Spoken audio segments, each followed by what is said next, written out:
Bienvenue dans cette deuxième partie. Alors aujourd'hui, on va parler plus du côté hardware, un petit peu voir faire le tour de la bête.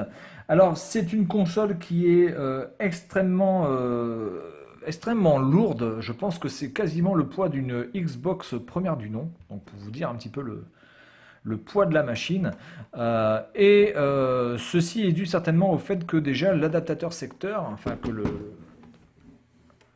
voilà, l'adaptateur est déjà installé dans la machine. Vous n'avez pas de boîtier, voilà, vous la branchez directement.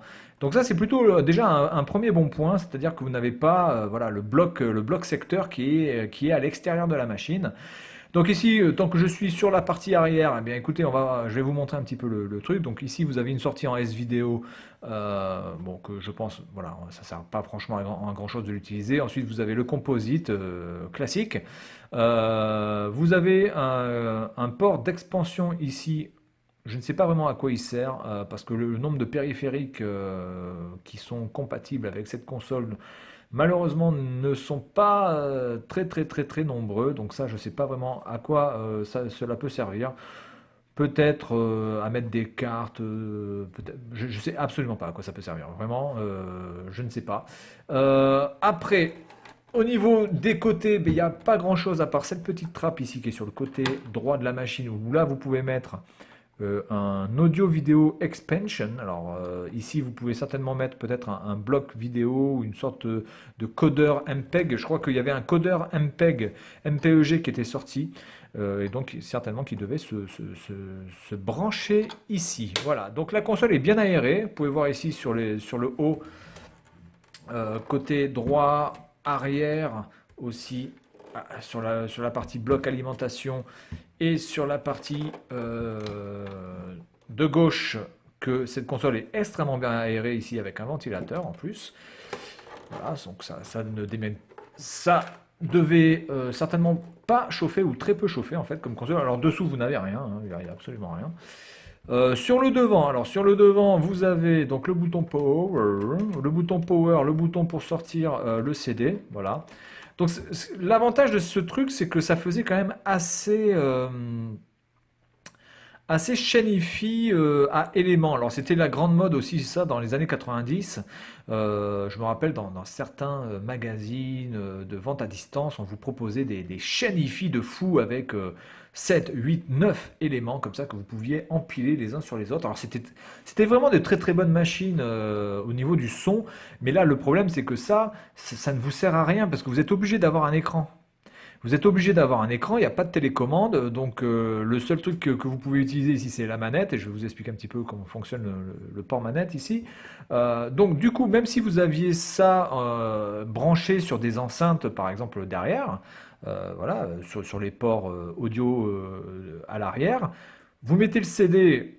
Le seul truc que vous pouvez faire à la limite sans vraiment avoir besoin, c'est d'appuyer sur play.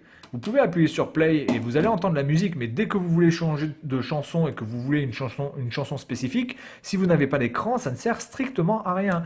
Donc c'est dommage, ils auraient mieux fait de rajouter une sorte de petit écran LCD ici. Pas forcément quelque chose de très compliqué, mais juste un truc avec le nombre de pistes. Quel numéro de piste avec un petit logo play, un petit logo pause ou quoi que ce soit, mais rien, il n'y a rien. Donc même en tant qu'élément de chaîne hi-fi, on ne peut pas l'utiliser, quoi. Donc ce truc n'est utilisable que via un écran. Voilà. Alors voilà pour la partie. Donc ici évidemment vous avez le le chariot a cédé. Voilà. Alors ensuite, pour la manette. Alors on va passer déjà sur les premiers bons points. C'est le câble. Alors le câble, nonobstant le fait que, ouais, je parle nonobstant le fait que le câble est d'une longueur assez incroyable, parce que le câble fait 2 mètres, hein, voire 2,50 m. Oui, je pense qu'il fait même 2,50 m. Le câble doit faire 2,50 m à peu près, hein, je pense, à peu de choses près. Ici, vous avez donc le connecteur qui est de très bonne qualité. C'est pas tout plastifié comme sur la Mega Drive par exemple. Par contre, ce sont les mêmes ports que sur la Mega Drive. Alors, je sais pas si une manette de Mega Drive pourrait marcher là-dessus. Il faudrait que je teste une fois. Voilà, donc vous la branchez comme ça. Alors, vous allez me dire, ouais, bah putain, quand même, 700 $, on peut brancher qu'une manette. C'est un petit peu abusé parce que autant la PC Engine, elle est sortie il y a très longtemps. On peut brancher qu'une manette, ça peut se comprendre. Encore que, bon, je trouve pas ça très très logique, mais bon, bref. Sauf que celle-ci, elle est sortie quand même bien après, et on ne peut brancher qu'une manette sur la console. Mais non, parce qu'en fait, ici, vous avez un port manette, et donc en fait, ben, si vous avez une deuxième manette, la deuxième manette va se brancher sur la première, et la troisième va se brancher sur la deuxième, et la quatrième va se brancher sur la troisième. Alors, même si je peux trouver ce système un petit peu con, ben, bizarrement, je trouve pas ça si con que ça. Je dis donc, je dirais même que quelque part, c'est plutôt bien vu parce que ça évite d'avoir des ports partout, de gagner de la place ici et de reprendre la place sur les manettes. Alors, en plus, comme vous avez un câble qui est extrêmement long, globalement, si quelqu'un se connecte sur ma manette, je ne suis pas sûr que ça puisse vraiment emmerder le joueur. Alors, le seul problème, c'est que si vous avez un pote qui veut vraiment jouer au con, évidemment, bah, il va tirer sur son câble et il va vous prendre la manette. Donc ça, c'est un peu con. Mais dans l'ensemble, je trouve que le système était plutôt pas mal. Voilà, donc le câble est très long. Le système pour pouvoir brancher la deuxième manette et la deuxième et la troisième manette, etc., est plutôt ingénieux. Je dirais pas que c'est exceptionnel comme idée, mais c'est ingénieux et plutôt, voilà, c'est assez bien pensé. Mais c'est surtout la qualité du câble. Franchement, le câble est d'une qualité, mais rarement vue dans un câble de manette, hein. Pourtant, des manettes, j'en ai, hein. Manette de Super Nintendo, manette de Mega Drive, manette de ce que vous voulez. Mais là, le câble, écoutez, il est d'une souplesse absolue, mais vraiment d'une souplesse absolue.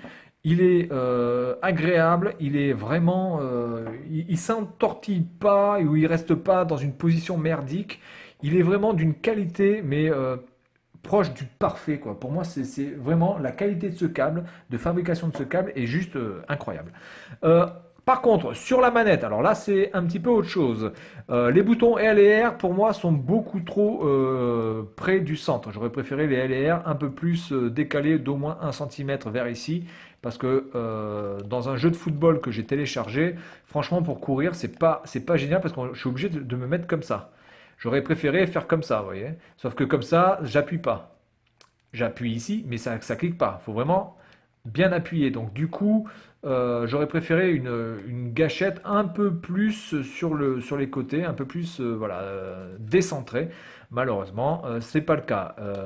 Après, au niveau du toucher, bon, c'est plutôt correct. Les boutons ici, eux, sont corrects aussi.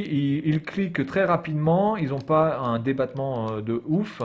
Donc ça, à ce niveau-là, c'est plutôt du très très bon travail sur les boutons. Ça, franchement, il n'y a rien à dire. Vous avez un bouton play, un bouton pause, un bouton stop. C'est aussi un bouton arrêt, c'est aussi un bouton pour rentrer dans le menu ou quoi que ce soit, même si on peut utiliser le A pour rentrer dans le menu. Ces boutons-là sont pas très très clairement expliqués dans les jeux. Ça sert à quoi? Par exemple, quand vous êtes sur un écran titre, on vous dit pas appuyer sur ça pour jouer. Vous avez juste l'écran titre et vous devez vous démerder à appuyer sur un bouton pour voir lequel fonctionne. Alors, je sais pas si c'est le cas pour tous les jeux, mais en tout cas, pour le jeu, l'un des jeux les plus populaires sur la 3DO qui est Gex, vous êtes absolument pas guidé au niveau des boutons. Rien du tout. Vous avez un écran et puis on vous dit rien du tout. Donc c'est à vous de trouver. Par contre, la croix directionnelle, elle est à chier. Elle est pire qu'une Mega Drive. Euh, j'ai même envie de dire c'est presque pire qu'une Master System. Alors, faut quand même le faire quand même, hein. Alors, je sais pas si c'est parce que la manette est vieille ou quoi que ce soit, mais elle est dure. Elle est dure à en crever. Et en plus, elle est pas agréable au niveau du toucher, quoi. C'est pas doux du tout. Donc à ce niveau-là, je suis assez déçu. Donc là, vous avez la possibilité d'avancer, de reculer, de faire un skip avant, d'un skip arrière. Donc c'est vraiment un truc de CD, hein, voilà. Vous avez ensuite la possibilité de brancher le casque dans un format tout à fait standard et de régler le son. Et ça, c'est excellent, vous voyez. Donc euh, Microsoft n'a rien inventé par rapport à ça. Donc le fait de pouvoir brancher son casque directement à la manette, eh ben, c'était possible déjà en 93. Et de pouvoir en plus régler le son sans devoir bouger de sa chaise avec une molette. Et les molettes, moi je trouve ça juste énorme parce que c'est excellent pour régler le son au poil de cul. Voilà. Pour le hardware. Alors, ensuite, côté software, enfin, hardware, software. Je vais juste vous présenter une boîte. Voilà, donc c'est une boîte tout à fait classique, hein, donc on va pas y rester très longtemps. Une boîte tout à fait classique à l'intérieur, c'est classique. Alors il y a peut-être d'autres boîtes avec des doubles CD, etc. Mais en tout cas, dans les versions japonaises, ce sont les mêmes boîtes que pour une Saturn ou un Mega CD. Voilà donc pour la partie hardware. Alors après, à l'intérieur, eh bien vous avez quoi? Eh bien vous aviez une, une puissance tout à fait relative, hein, c'est quand même pas un truc de ouf. Vous aviez donc un CPU, un processeur de 32 bits de 12,5 MHz, donc c'est pas un truc de mammouth. Il y avait 2 mégas de RAM et 1 méga de VRAM. La mémoire morte était de 1 méga. Voilà, donc je sais même pas si c'était possible de faire des sauvegardes, honnêtement, là-dessus. Le processeur graphique, lui, bah, c'était un processeur qui permettait de pouvoir faire des résolutions de 320 par 240, donc c'est quand même pas du très très haut, de la très très haute résolution, clairement. Par contre, il y avait 1 méga de RAM pour le GPU, et ça c'était plutôt, entre guillemets, novateur, parce que la RAM n'était pas uniquement que pour le CPU ou pour la machine, il y avait aussi de la RAM pour la vidéo. 1 méga, bon, ça reste quand même très très léger. Par contre, le côté son, lui, est juste exceptionnel. C'est l'une des premières machines qui faisait tourner les jeux en Dolby Surround. Alors, c'était pas du Dolby, du vrai Dolby, hein, c'était un effet Dolby, mais globalement, franchement, par rapport à ce qu'on pouvait entendre, même sur le Mega CD, c'était largement, largement, largement supérieur à ce niveau-là. Ça, c'est sûr qu'au niveau du son, franchement, cette machine, elle s'en sort très très bien. Le lecteur CD, lui, bon, ben, il fonctionne en 2 fois, pas plus, comme la Neo Geo CD. Donc, il y a des temps de chargement qui sont relativement, pour l'instant, de ce que j'ai pu voir, corrects, hein, par rapport à la Neo Geo CD. Mais voilà, il y a des temps de chargement qui peut-être des fois peuvent être longs sur certains types de jeux. Voilà, donc c'est tout pour cette deuxième partie consacrée un petit peu au hardware et à ce qu'on peut voir en boîtier CD et à la manette. Et puis moi, je vous donne rendez-vous pour la partie 3 pour tester un jeu ou deux, voilà d'ailleurs, sur cette console. Allez, salut!